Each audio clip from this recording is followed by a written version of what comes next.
Tuning lights on the airways hum.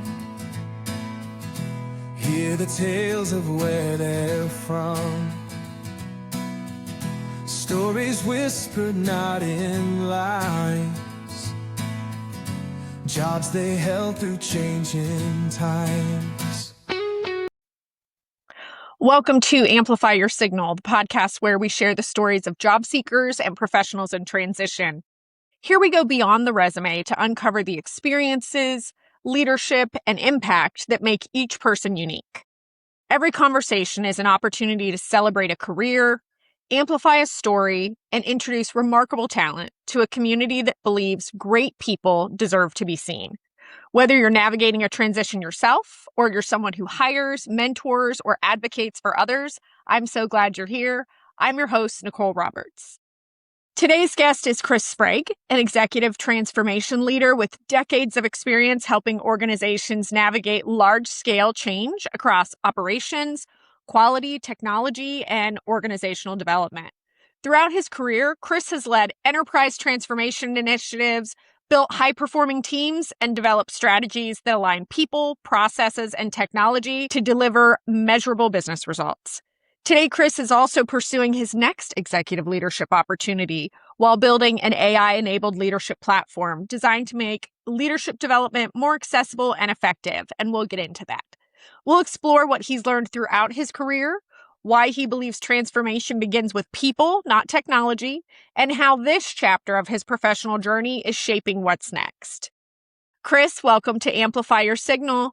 Please tell us about yourself. Yeah, no, thank you. And Nicole, I really appreciate it. I know kind of like writing a book, a podcast is a labor of love. So I really appreciate you taking the time to have me on.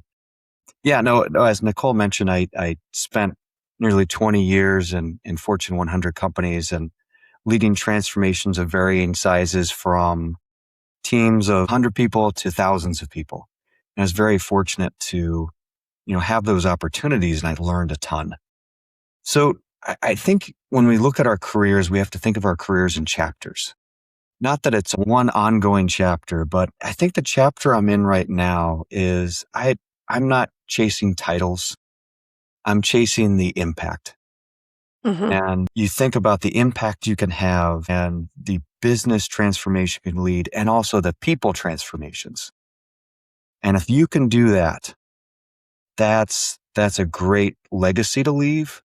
And also that's a great impact you can have. So I think that's where I'm at right now. And that's the direction I'm following. I love that. And I love that you said impact over titles because, especially in this day and age, I just talked to somebody the other day and they had been in executive and C-suite and whatever. And now because of the size of the organization, they're interviewing for a director role. Yeah. But it's literally the same type of purview, right? Yep. They're still the head of that level in that organization. And so I love that you said the impact over the title, because so many people can get emotionally attached to titles, and you really just have to let that go. Like, No kidding. If you're excited about an opportunity and you're talking about it, don't feel like you have to apologize for it because it's not whatever title that you had before, right? Yes, I love that. I love that you gave everybody collectively permission for that. Yeah. And one of the things that we have to look at is, do people want to connect with you because of who you are or the title that you have? Right? Yes. Because we're not going to name any names, but I'm sure we all know senior executives who they get a lot of attention and interest, but then when they retire or do something else, nobody wants anything to do with them. Right.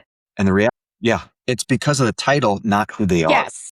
And then you see on the LinkedIn profile, X this, X that, X that, because they have no identity beyond being X this. It's like in a personal life where so-and-so is like, I'm so-and-so's spouse, I'm so-and-so's, significant other. It's like, no, but you are your actual whole complete person. Absolutely. As well. And I would love to get to know that person. Exactly. Yeah. So it's, hopefully we'll all be able to retire someday, right? Yes. And when you retire, the titles you have change. Yes.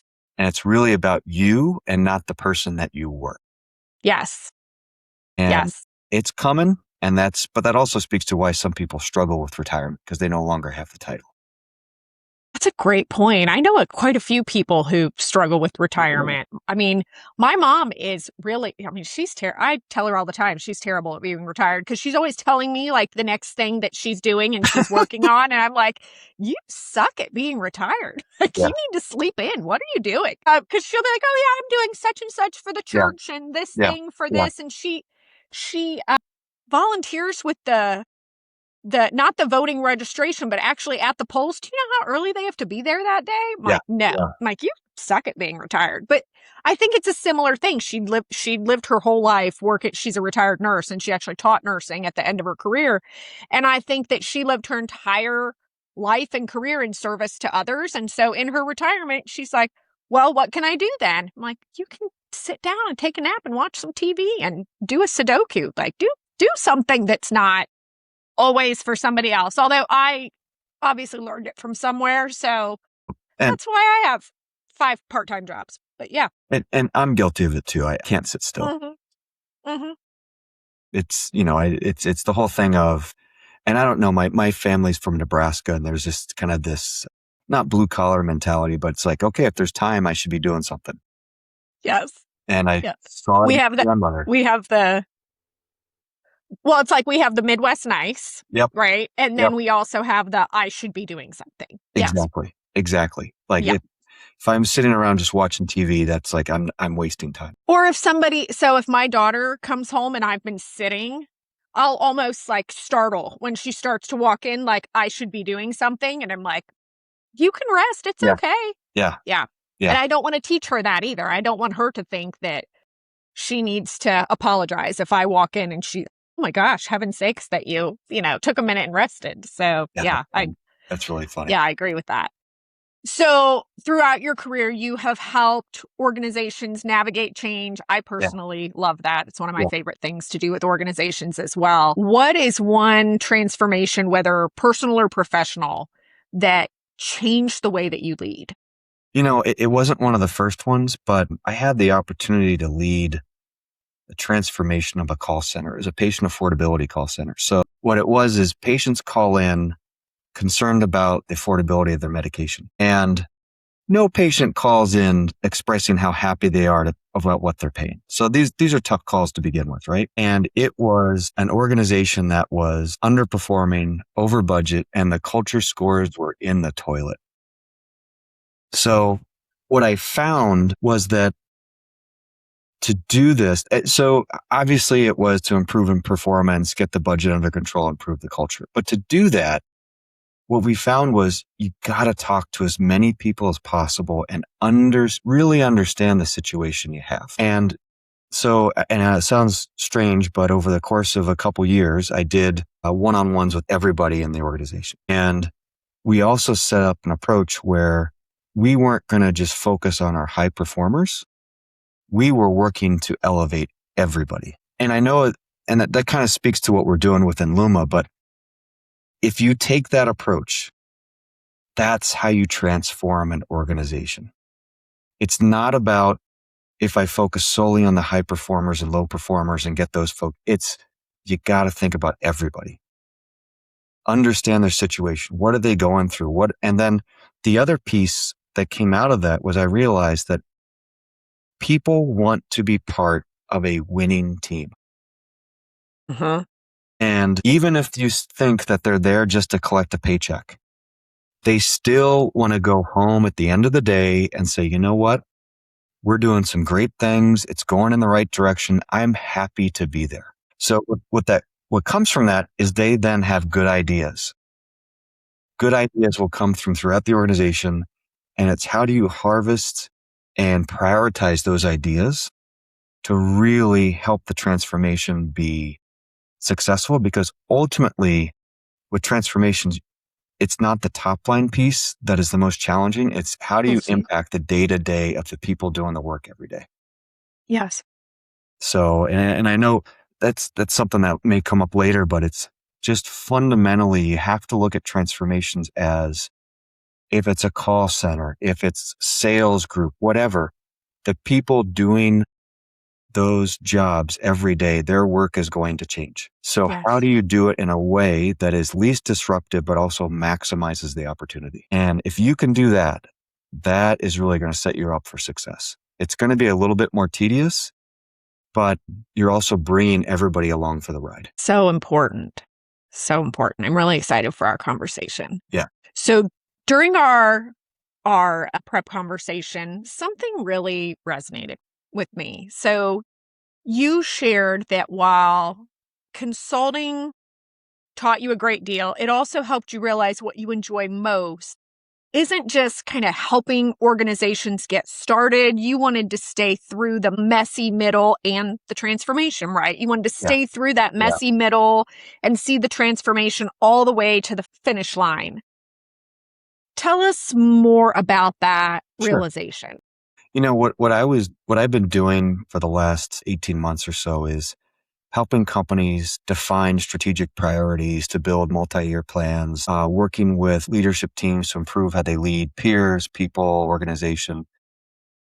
And it's been really interesting to see different industries and different sizes of companies. And there's common threads of challenges, but in all of the cases, I would come in for a workshop or a month or two, help them get to a good place, and then I'm out. Mm-hmm. So I never got the satisfaction, or I don't get the satisfaction of seeing things from start to finish. Or, you know, there is a definite satisfaction of being able to navigate the challenging middle of projects. Because, you know, the start, everybody's excited. Right. The finish, we did it. But the Yes. middle, that requires intestinal fortitude. Mm-hmm. Because senior leadership may be focused on something else, but yet you still got challenges you got to tackle. Are you working to understand everything? And I think I also missed the camaraderie of that, of doing it together, doing it as part of an organization. So that's really been one of the catalysts of me looking for a transformation role, business transformation role, to get back into the trenches with others and really to see it from start to finish.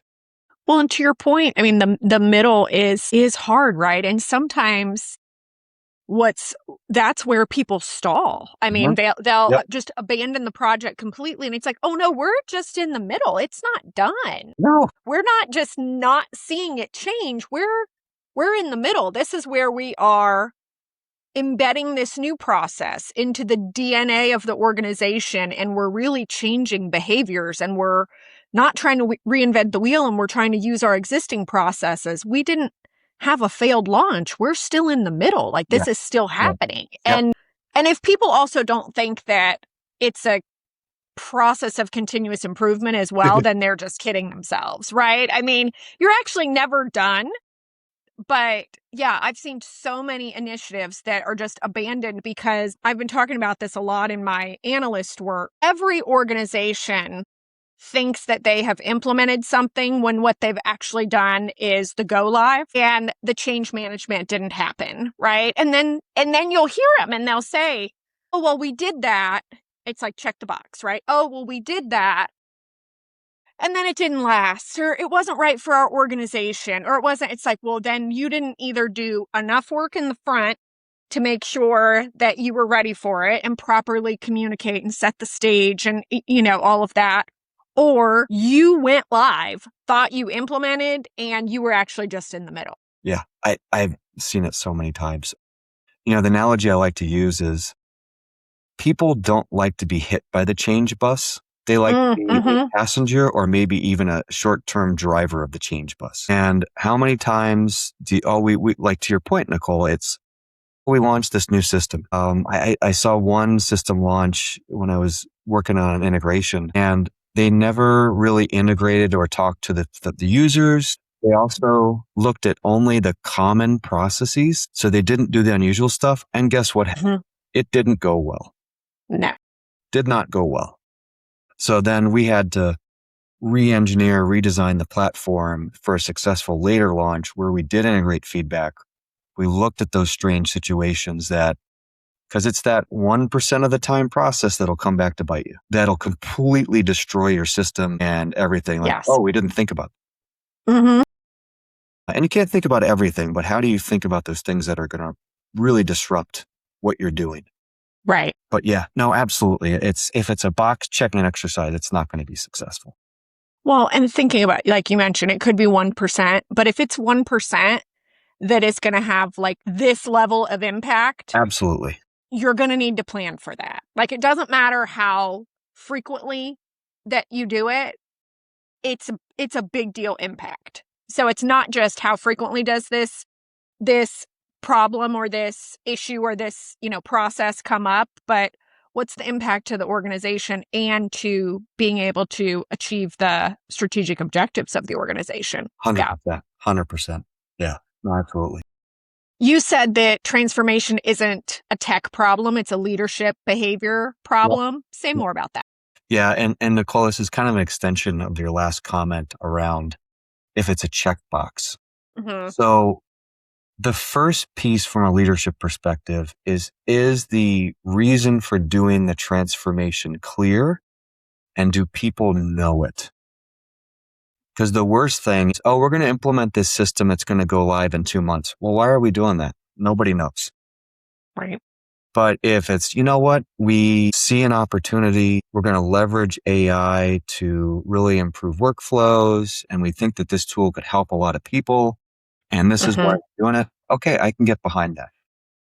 The other thing from a leadership perspective, it's seeing that bigger picture that, like we talked about a little bit earlier, transformations impact the day-to-day of people. And yes, senior leaders are seeing the top line. They're seeing financials. They're seeing the culture scores. They're seeing the budgets and, everything related to that, as they should. But that's only a piece of the transformation.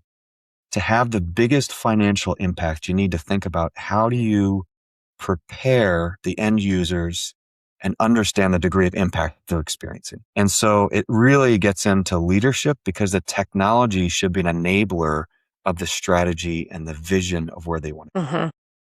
So it's, yeah. And I've seen it done well, and I've seen it not done well. And usually if the leadership is strong and there's a degree of humility there to understand that, if I may be a senior leader, but when it comes to transformation, I'm probably not the most important person in the room. So yeah, no, absolutely. Yeah.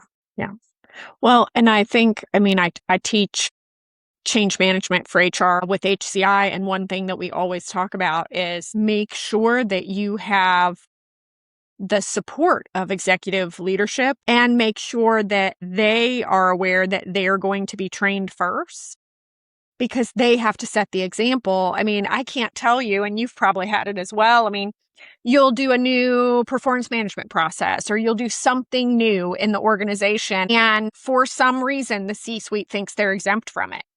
And so as others are asking questions about it, or having, and they'll ask their executive leadership about it, and they'll be like, oh, I don't know, I'm not doing that. Guess who also is not doing that? Because they look to their boss and they're like, well, if they're not doing that, why am I doing it? Yeah. Like, oh, because I said so. Well, because I said so is very weak leadership. Yeah. Yeah. And yeah, it's a whole nother discussion, but the number of times, like, we're going to have a part 2 of this. Yeah. I think we could. Yeah. We definitely could. Yeah. The number of times you see senior leadership saying that, it's important to work together. It's important for people to communicate and collaborate. And then you find out, lo and behold, senior leadership doesn't like each other and they don't get along well with their peers. So, and yeah. And then they wonder why there's infighting with their teams, right? Yeah. Yeah. 100%. It's like, well, if you are not a united front and speaking positively about each other to your team has just learned that's my internal adversary. Yep. And then you're going to wonder why the teams don't get along. And then they're going to go to HR or to somebody in the organization and say, we really need to work on some team building okay, you guys start. You guys go first. Yeah. You guys set the tone. Yeah. Right. Exactly. And, everybody looks to their senior leadership for their cues on how to respond to a situation, including, is this our friend or our foe? in the organization? Are we in competition with them, or are we colleagues? Do we collaborate? Are we in alignment?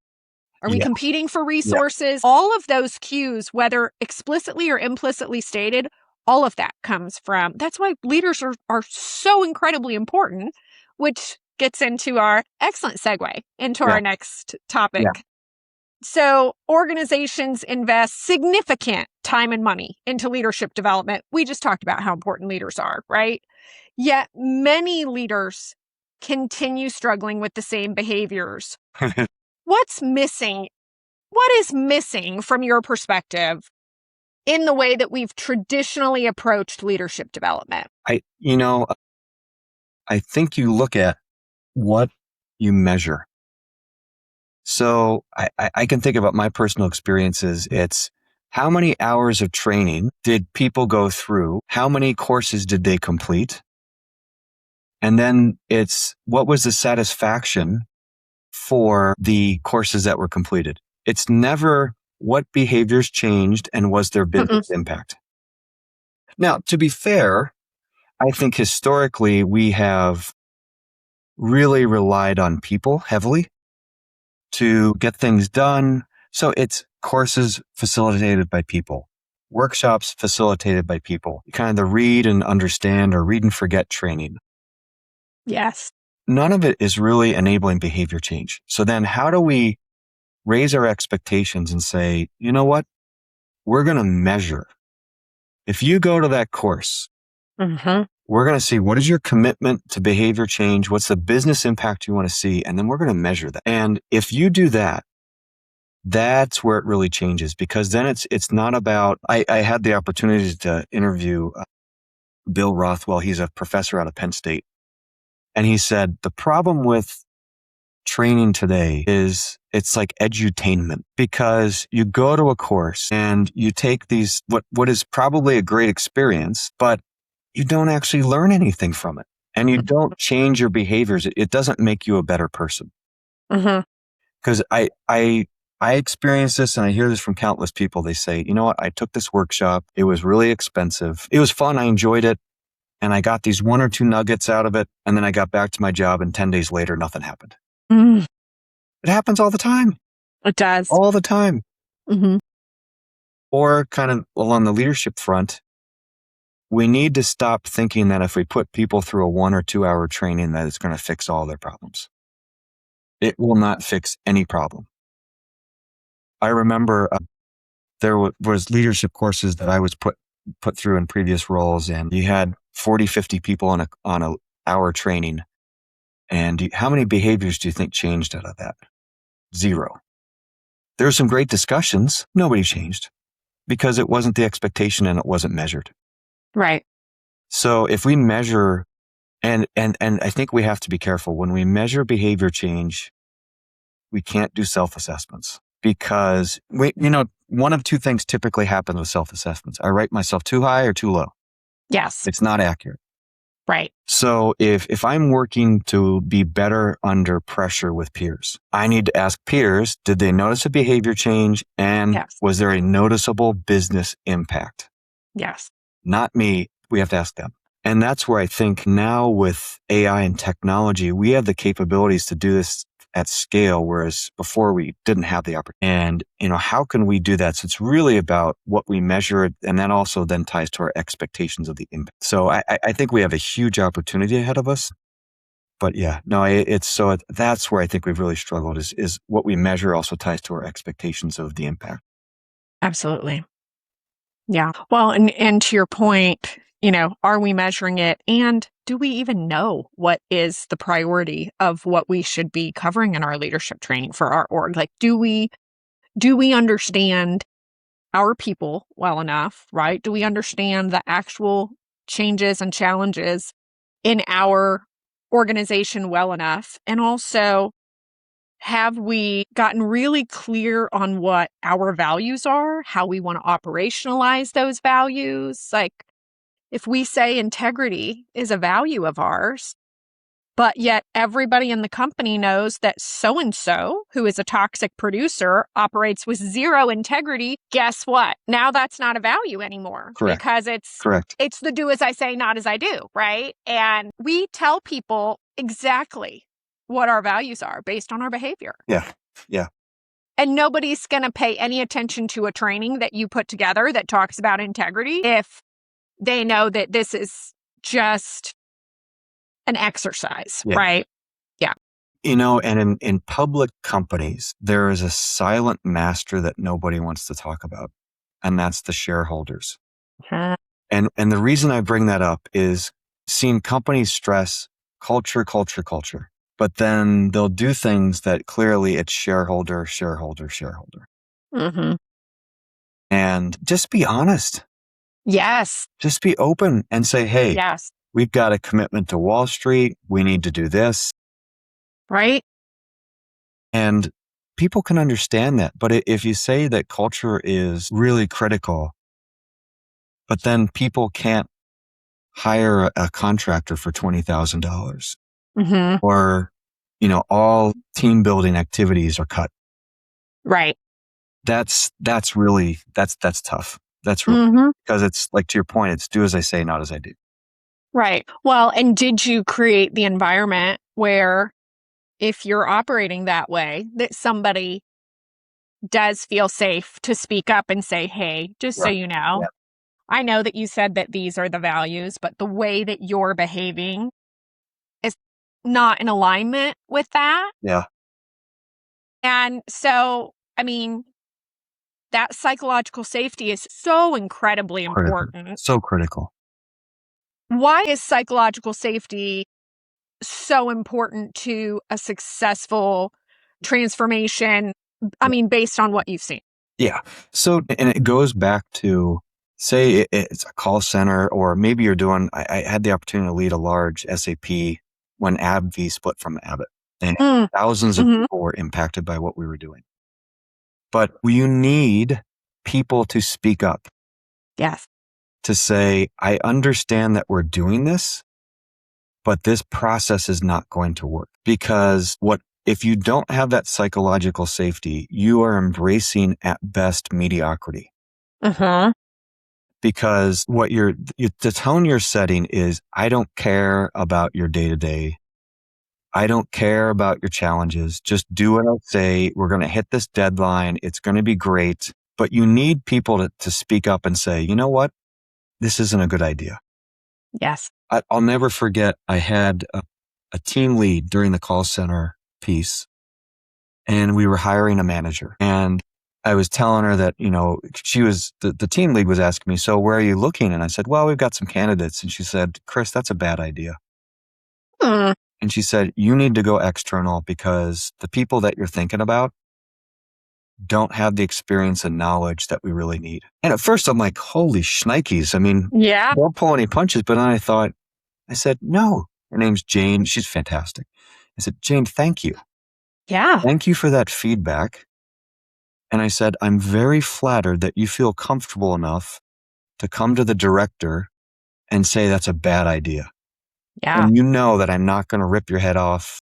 Yes. And you know that I'm going to listen. And ultimately, we did hire someone externally, and it was the absolute right thing to do. And so if I would have gone with an internal candidate in that role, Right. it would have been okay. Sure. But the lady we hired, fantastic. And she brought experience that was so critical that we didn't have. And so you can think about it. If people are afraid to tell senior leadership the truth, you got problems. But also that's a sign of, and I know this is harsh, but lazy leadership. It's easy for me to say, Nicole, just get it done. I don't care. Just get it done, hit the deadline, get it done. Because what happens then, because it's lazy leadership, you're going to do just enough. You're going to do just enough to make me happy and just enough so I go away. But if I say to you, Nicole, nobody's happy maybe there's a challenge. Nobody's happy with this. I'd really appreciate your feedback. And let's talk in a week or 3 days or whatever the time frame. And let's talk about your plan to fix this. That created psychological safety, but it also creates ownership. Mm-hmm. and this isn't meant to be manipulative, but there's also a change because now you're going to come back. And I saw this countless times with probably a plan that's going to just knock my socks off. Mm-hmm. And the reason you're going to do that is because you don't want to let me down. Mm-hmm. Because I took the time and I gave you the trust and respect to say, Nicole, I didn't say it, but I said it. Nicole, I respect you. I know you know your stuff. Mm-hmm. And I know you can make this better. And when that happens, holy cow, great things happen. And it's funny because they're very similar. I'm still saying we're going to get it done, but saying, what can I do to help? Let's talk about a plan. Yes. It's going to be so much better. And a lot of times it's going to be faster. And that's the irony. It's just hilarious. Well, and to your point, so I always say that my favorite boss ever was Doug Hoffman at the Care Center. And this is why. He was the CEO of the company, president and CEO, whatever his title was. I was the director of HR because it was, head of HR for the company. And he would invite me in his office. After the first couple of times, I wasn't terrified anymore when he was like, hey, do you have a second? So I got over that. Yeah. Yeah. And then I knew that when he said, hey, do you have a second? He had something that he was thinking about for the company that he wanted my insight. And nothing makes you feel more like Seriously. The person you're working with knows what you're doing.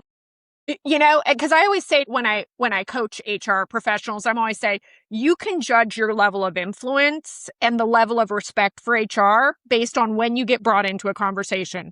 Are you brought in after the decision is made and you're executing? Mm-hmm. Or are you brought in the beginning and they want your insight? And so Doug would bring me in and he'd be like, we've got this problem. Or he would say, I feel like there's something, like, what are you seeing? Right. Yep. And then he'd say, what are your suggestions? What do we have? What are our, go talk to your network. Like, he would just give me, we're approaching this problem together, right? Versus I have 100% had the boss who said, this is what I want you to do. The worst thing is when they say, this is what we did at another company that I was with, and they were so successful, and we're going to basically copy and paste, change the names, right? We're going to copy and paste exactly the game plan that they had, exactly the blueprint that they had, because we were so successful in that org. And it's like, doesn't matter. There's context here that you didn't have in that other organization. And also, by the way, I'm not in a role to just execute anything that you say. Like, I would love to be part of it. I would love to tell you based on even if you don't care, just pretend that you do, right? Like, just don't make me feel like anybody could be sitting in this seat. Yeah. And I love to ask people on my team, what do you think? And this is a challenge. And, yes, what have you done before? Because I do want to know about your experience, but also you're paying attention, like, where you sit is what you see. So based on what you see and what you're paying attention to, what do you think could be a possible solution? And it's a very different perspective. And I have never been disappointed with being that person who's like, what do you think we should do? What would you do differently? What have we tried before? Like, if I'm new and the team has been there, what have we done before? Oh, well, we've tried that before. Well, why didn't it work the last time? Like, give me some context, right? Yeah. And I just think that it's so important, because nothing is going to demotivate somebody faster than knowing that they have no agency, no autonomy, especially if the directive that you're being given isn't the right thing for the organization and it's not safe to push back, because maybe the last time you pushed back, you were like, well, I'll never do that again, right? Like, that is not a healthy environment. And it's also not going to be a way to have a thriving, growing, empowered team. Like, people are going to leave right and left. I love what I think it was Teddy Roosevelt said. People don't care how much you know until they know that you care. Yes. And it's funny because it can just be a quick hallway conversation, a 2-minute conversation that can have such a huge impact Yes. that if people know that you're looking out for them or that you're listening to you, they will go through a brick wall. Yes. And it's not that hard. Right. It's just a different perspective. And it's just fascinating, and with transformations, if people know that, okay, they're looking out for us, that's huge, because if they don't think that you're looking out for them, and maybe it's because it hasn't been communicated. Communication's critical, right? Yes. But people may feel like they're being set up for failure. And then you run the risk you're going to lose people, you're going to lose engagement, you're going to lose motivation, and it's going to put the whole thing at risk just because people think that you don't care about them. And it's crazy. It's crazy. So this day and age, AI has entered the chat. Yeah. Right. Yep. So it is dominating almost every leadership conversation today. It's certainly dominating my conversations on the analyst side. And some people see tremendous opportunity. I actually was at a networking event last night, and somebody was talking about the difference in what they're even seeing in kind of their friend groups, where they're saying, one side, they are absolutely not, I'm not using it. And the other side is like, well, we're going to need to either use this or we're going to get left behind. And by the way, I use it every day. So Yeah, I have me too. my own healthy skepticism of making sure that I'm smart about it, but also, it's a real tool. I use it every day. I use it with the podcast. I use Suno to create my intro and outro songs. So I'm bought in. I use it, right? So some people see it as an opportunity. Others worry that it's going to replace human connection, which we both know is not going to happen. How do you see AI strengthening leadership rather than replacing it?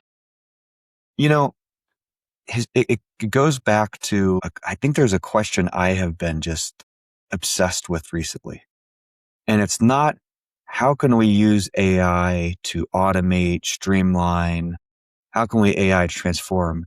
The question that I am obsessed with is, what have we thought is historically impossible that we're not even thinking about that is actually now possible with AI? And so, like with leadership development, historically there's models, people train on models. I'm learning that model. And it's kind of forcing the participant around the model. Now with AI, we can do the opposite. Because you think about a company has so much data on each person. You've got resumes, you've got performance reviews. They should have career interests, hopefully, that they put in their HR system. You can connect to what courses have they taken. And you can use all of that data to then personalize the actions for each person. And it's like hard to wrap your brain around that. So like the story I like to share is a team member in my first leadership role. I'll call her Barbara because I don't have permission to use her name. But what Barbara did was she scanned safety data sheets into a website all day long. That's all she did. Right. And in our first one-on-one, I said to her, Barbara, I'll be honest with you, I don't know how you don't go insane. Now, that's probably not the best approach as a manager, but it kind of goes back to the caring and empathy piece. Appreciate I was going to say, I appreciate the candor. Yeah. And it was funny because she goes, Chris, yeah, it sucks. And then she shared with me, that in the 7 years working for the company, 3 as a contractor, 4 as a full-time employee, she never had a one-on-one with her boss. And I thought, that is awful. That is awful. Absolutely awful. So then I said, okay, Barbara, what do you want to do? And she said, so she paused a little bit, thought about it, and she said, you know what? I'd really like to learn how to build websites. And it's funny because I think we had just talked about how we had internal websites, SharePoint sites that we needed to build. We didn't sure who to contact. And I said, Barbara, this is something that we need. And so we didn't have courses internally, but she took courses at a local community college. And 9 months later, 3 courses done, she's now building websites for us internally. Now, she's still scanning safety data sheets. Right. Doing it faster. And what I think about is if AI were available, it'd look at Barbara's resume and it would also reach out with curiosity-based questions and say, hey, Barbara, what are you interested in? What would you like to do? It would give her, I like to say, a spark or a nudge. And at the same time, it would be reaching out to me and say, okay, Chris, do you know the career interests of all of your people? And are they engaged in their work? And it's so AI is personalizing around the situation, the reporting relationships, and it's nudging people to have human interactions. Yeah. And then, because then I think of if you could do that at scale, Mm-hmm. and there's no reason not to. If you could do that at scale and people have interactions with AI and it's helping them to understand their career interest, it's nudging them Yes. to say, okay, Nicole, I see that you want to do this. Mm-hmm. What's your plan? And you go, well, I'm too busy right now. Well, what if we fit it in 30 minutes a week? Could you do that? Oh yeah, I could probably do 30 minutes a week. So, I think there is a huge opportunity with leadership development to personalize it around the person, Mm-hmm. to give them that nudge. I will tell you then that to get to behavior change, you have to have the right environment, and AI is Yes. probably not going to be enough for that. It's, can you connect with a peer working on the same thing? It really ties to almost like the formation of habits. Mm-hmm. It's the same thing. It's habits, good habits that you're forming. We know that people need to measure. We know people need to have accountability partners. They need to set reasonable guidelines. So that's where I think AI can really come in to leverage all the data we have on each person, use curiosity-based questions, and maybe other insights that you can capture, traditional ones like 360s, to really help someone change and then to help enable that behavior change. And 'cause there's no reason I think we couldn't do this at scale. Absolutely. And then you imagine, holy cow, if we've got all this data and insights about what people are doing, imagine a talent discussion Mm-hmm. where it's not, Nicole is really great. I wonder what she wants to do. It's, you already know. Yes. You already know. We had a friend of the family who works at Costco. Great guy. He really was doing well. And they flagged him for, we would like you to be in leadership. And he came back and said, no, I really enjoy driving my forklift. If they would have known that, then they can focus their efforts somewhere else. So having all that information, collecting the insights, it's not just great for the person, but think how more effectively you could lead and inspire an organization with that data. Absolutely. And then you can also see like, okay, if I'm a leader, I've got 8 direct reports. How are my direct reports doing? Because then that reflects on me as a leader. Absolutely. And if there's data, there's insights. I think we could transform how we think about how we lead an organization. And I think that's the challenge. And how do we do it in a way that's not creepy? It doesn't threaten privacy, but Yes. the same regards is really done with positive intent to help the organization. So I want to shift gears a little bit Please. and talk about where you are today. So like many professionals, you're navigating multiple opportunities at once and continuing to build in Luma while also kind of pursuing the next executive leadership opportunity. So you're on these parallel paths. What has this season taught you about resilience and adaptability and creating opportunities instead of kind of waiting for them? Yeah. On a personal note, last year I got diagnosed with a malignant tumor in my right leg. Fortunately, radiation was incredibly effective. The surgery went really well. And 12 months in, everything's clean, which is fantastic. Thank God for that. Yeah. But I'll tell you, it taught me that our careers and our lives are finite. Mm-hmm. But that's actually a liberating discovery because you think that everything is like a spin cycle that will never end. It will end. But then that asks you what's really important. Yes. Where do you want to focus your time, your energy? Who is really important? Yes. And because then you start seeing that time is finite, and then what do you want to do with the time you have left? Mm-hmm. The other thing I'll tell you is it helped me to differentiate between scary and dangerous. Because there's a difference, right? There is a big difference. There's a big difference. Scary is launching a company, and then if it doesn't go well, maybe your retirement's delayed. Dangerous is launching a company where this is all the money you've got, and if it doesn't go well, I'm going to lose my house. And you need to differentiate between that. Because the tumor piece was dangerous. Launching a company looking for a job is scary. And that perspective has helped to provide huge resilience. And then the other thing I'll tell you is I saw what true strength was. There was a gentleman who, when I was getting radiation, was immediately before me. And we overlapped for 2 weeks. Funny guy. I mean, he was larger than life, is larger than life. Older gentleman would storm in, use his cane to hit the open door, and he was always making people laugh. I love it. The last day, I got there early.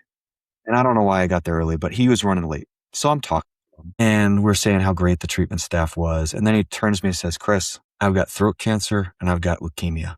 I've got 2 to 5 years to live. There's no cure for me. And I thought, holy shnikes. Here's a guy who he's terminal, but yet he's still choosing to live with vitality and energy. I think in the business world, we have this notion that strength is people who are chewing out other people and who are being tough. And no, that's just lazy. Strength is taking the situation, like we were talking about before, and saying, okay, nobody's happy with this, but what can we do to fix it? It's maintaining your poise, maintaining your character. Uh-huh. And I think because of those experiences, it's given me a perspective that is just different. And I have met a tremendous number of people who are also looking for jobs. And I try to share that perspective with them, is to say, look, I know it's scary, but what happened? Okay, you retire a year later. Is that the end of the world? You can still retire. You still get to retire. And just to help people with that perspective, and it's funny, I look at some of the mundane things now that before I would have taken the dog for the walk. Like, oh, I got to take a dog for a walk. No, I don't have You get to. I get to. You get to. I get to. I get to have conversations with my kids. I got to see my son graduate from college. I didn't know if that was going to happen. Yeah. So it's just a different perspective, and it's this too shall pass, but it's ultimately you get judged. You judge yourself by how you respond to adversity. And if you have the strength to respond to adversity well. So that's, I've been in some ways fortunate to go through these experiences, but I wouldn't wish them on anybody. I love that you say that, because I literally said the same thing this week. Somebody asked me, first of all, I don't know if people ask you this, but people ask me this. They're like, oh, you went through, the layoff and the diagnosis and going through the cancer treatment and starting your business and all of that at the same time. Like, how did you do it? Yeah. And my response is, I didn't have a choice, right? Like, there was no plan B here. But the other piece to it is I'm so grateful that I got a second chance at life. And I was going to take the opportunity to do things differently, because the lifestyle that I was living literally tried to kill me. So maybe switch it up and try something new. But also, I do say to people that I'm fortunate that I had the experience. I mean, I was only, 40, almost 41 when I got, I was young. Yeah. Yeah. And so, because it'll be 4 years this December and I'll be 45 this year. So I'm fortunate that I didn't go 30 years in my career operating in that way and lying to myself that it was quality time, not quantity time with my kids that mattered. And all of these things that we try to tell ourselves while hustling, right? I mean, just full pedal down, on the gas and just going. And I'm fortunate that literally shocked into stop, look at what you're doing, look at your relationships. Are you happy with it? Right. And it changed the way that I parent. It changed the way that I work. And I know that it changed that for you as well. So I'm grateful for both of us that we got the second chance, but also grateful for both of us that we got the wake up call. Yeah. Yeah. And how critical is it that you have to take care of yourself? So important. And you don't apologize for it anymore. No. It's the the core stuff. It's, are you exercising? How are you eating? Are you sleeping? Yes. How much water are you drinking? And then who are you talking to? Yes. You cannot bottle stuff up. No. No. So, and people going through a job change, you have to take care of yourself Mhm. because this too shall pass. But if Yes. you do damage and don't take care of yourself, it can end things. Right. Yeah, no, absolutely. And it's a different perspective. Like I said, I don't wish it on anybody, Mm-mm. but it's funny. I got the same thing too. They said, wait a second, you left a large company, launched a business, and then 2 months later got diagnosed with a malignant tumor. Like, yeah, that pretty much sums it up. My mom's still nervous and full of anxiety around it, but Mom, it doesn't help that you're nervous. You're not helping. Right. Right. But it's funny. You never know the impact you have on others. That part.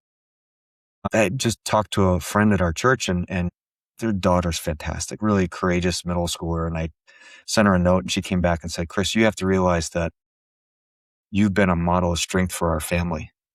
I'm like, huh? Really? You Mhm. never know the impact you have on others. Absolutely. Yeah. Yeah. Yeah, absolutely. So it's been an experience, but I think it's helped me to better handle stress and see the bigger picture and what's really important. So as you're navigating, I mean, it's a jungle out there, right? And the job search experience, what are you learning? What's going on out there? What's some advice that you'd give somebody Yeah. who's navigating it as well? It is so different now than it was, say, 20 years ago. Yes. So if you're looking, make sure you understand what the ATS format is of your resume. That took me a little while. I would also say be very, very careful how you use AI. Because yes, you should tweak and revise your resume for every opening, but be careful that AI doesn't sanitize the impact that you have for your professional experience. I was having challenges where I was customizing the resume for openings, but then I looked back at and I was checking the resume and it was too vanilla. Mm-hmm. Because I remember, and when I would review resumes, I'd look, okay, what was the business impact that this person had? Yes. And if it's all just buzzwords, that doesn't give me a warm and fuzzy that you actually did anything. Right. So it's having those, and you got to be careful. I've personally found, this is just my perspective, that Chat GPT can in particularly whitewash your resume. Whereas Claude is better. Mm-hmm. I'm not an investor in either. This is just my opinion. This is just what I've found. And also, if you use AI to give you feedback about the degree of fit, be skeptical. Because if everything is a 9 out of 10 or a 9.5 out of 10, there's misses. Mm-hmm. So it's really, and you can train AI to say, look, please be really critical. Because the other thing is you have to be careful with which job engines you use. Mm-hmm. And it's how do you search really wisely? Because otherwise, I mean, you could be applying to a job that's got 1,000 candidates. Mm-hmm. And then AI is going to scrub your resume. Yes. So there's the old fashioned route. Do you know somebody at the company? Can they put Yep. in a good word for you? Yep. That is such critical because then you're de-risking your application. Yes. So it's funny. There's the new technical pieces around AI, which you absolutely should leverage. You got to be careful, but there's still the old school piece of it's who you know that gets you there. Yeah. And so you have to find the balance of the two. And it is a tough job market right now. Yes, it is. There's a lot of what's not helping. And I'm not going on a political discussion, but there's a lot of uncertainty financially that Mm-hmm. companies are holding on to cash and they may be conservative with, and then there's a lot of people that are looking. Yes. There's a lot of There's people that are a looking. lot of people looking. A lot of people looking, and there's a lot of good people out there. Mm-hmm. I wish everybody could get a job, but it's very competitive. I'm not going to sugarcoat it. It's not easy. It's not. And to your point about not making your resume too vanilla, on the other side, I mean, I talk to my friends and my students, right? And they'll say, if I look at a resume, and it looks too much like the job description, I know AI wrote it and I immediately move to the next person. Yep. And so is that helping you when you're trying to, you have to still be you, and you need to really focus on. So I think Teal is a fantastic, it's a web app that is for job seekers. And I'm also not sponsored or affiliated or anything with it, but I think Teal is great. And somebody introduced it to me years ago when I was in a job search. But what I like about it is that Teal will look at your resume and look at the job and say, you're not speaking to anything that you've done. Yeah. Yeah. Do you have something, right? Yeah. Don't Yep. rewrite Yep. my resume. Yep. But do you have something? Because maybe you can't think of every impact that you made while you were there in 4 bullet points. So you're going to switch them out. And so I like Teal for that, because you could have your very clearly articulated business impacts that you made, and you just turn them on and off depending on which resume you're going to create, but you keep it. And so that's great. And then you don't have to have 10 versions of your resume, because you're just going to, kind of change it and tweak it. But yeah, we're seeing more and more where the AI service is going out and applying to all these jobs for a person. Yep. Yep. And then the volume is so great that on the company side, they're like, well, now we need some AI assistance in even screening. And so you've got AI trying to screen out AI. And I've also seen where in an application process, you'll love this. In an application process, it'll say, like, type this word if you're not a bot. And the bots, for whatever reason, get it wrong every time. And so then it knows whether or not you were a person. Yeah. Yeah. Because it's like, well, I don't have anything to connect from that person's profile to answer this question. And It's wild. I would be very skeptical of, there's multiple AI platforms that are now saying, you know what, we can search and apply for jobs for you. I think that's... Don't do it. Don't. The ones that charge you for it as well, like, Yep. You are preying on a very vulnerable population that wants to give you every dollar they have because they need to get a job. Yeah. And that infuriates me. Yeah. And there are people that are predatory with job seekers out there. Mm-hmm. If anyone tells you your format is wrong and I can help to reformat, I've got someone available right now, do not do it. Do not do it. Because honestly, you can just use AI and say, look, can you reformat this in the right format? It'll get it done right now. Right. Well, and when I do career coaching, my goal is always, I don't want to be indispensable with you, with your organization, whatever, right? Like, I want to leave you better than I found you. And so when I do career coaching, I teach people how to train their AI to help them. So maybe I'm here in the beginning, but going forward, if you ever find yourself in this position again, you already have the tools, you already have the skills, you already know what to do, right? Because I also don't want to be your on-call career coach. Yeah. It's No. You want to teach them to fish. Yes. Yeah. Absolutely. Yeah. So I always like to end every conversation asking people the same thing, because the goal is to get visibility out there about you, right? And to talk to your potential, future employer. So what do you want prospective employers, colleagues, and the broader community to understand about you? I'm looking very heavily at business transformation roles. It's industry agnostic because it ultimately, but to me, whether AI and technology are involved or not, it still boils down to 3 fundamentals. First, is there a clear strategy? Mm-hmm. Is there a clear direction that people can get behind? Are the processes enabling people to be successful either today or in the future? And then finally, people engaged and part of the solution. If you can get those 3 things, and it takes work to get them there, you can have a successful transformation. And I think the other piece, I alluded to this before, is what we need to think about with AI is not what we can automate, but what is now possible that we couldn't do before? And that is such a hard question because it forces us to think about things that weren't even on our radar. But that's what's really going to be transformational. And if you nail that, and if you get people to buy in, that's going to, and talk about increased revenue and increased sales. Right. It will be transformational. And you keep that approach going, it's huge.